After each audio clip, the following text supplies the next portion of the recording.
With enough Democratic delegates to be the party's nominee for president, Kamala Harris is on a glide path to formally accept the nomination at the Democratic National Convention. All eyes are now on Chicago, where the nominating event begins August 19th.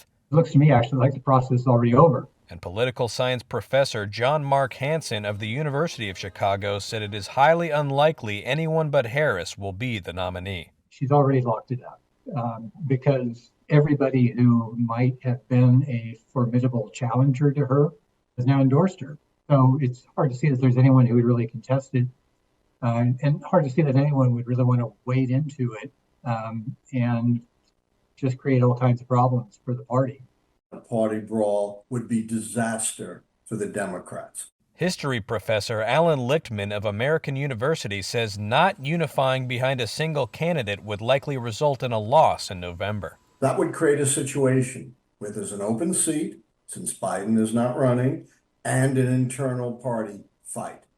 Under those conditions, since 1900, the White House party has never, I repeat, never been reelected. In effect, that would recreate exactly the same conditions under which Donald Trump was elected in the first place. The timing is very tight. Dr. Mina Bose, the executive dean for public policy at Hofstra University, says there simply isn't enough time for Democrats to entertain another option.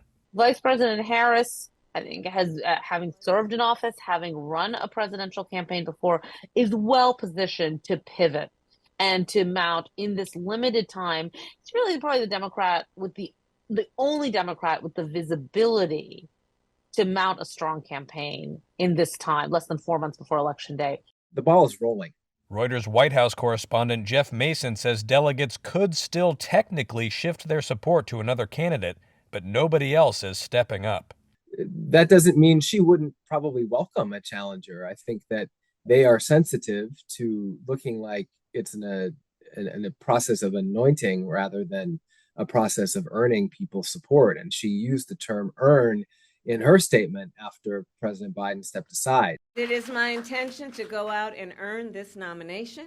There aren't challengers coming forward to go against Kamala Harris, in part because they just want to have a name, have somebody at the top. She's the natural successor to Joe Biden, and get moving and start working on that race against Donald Trump.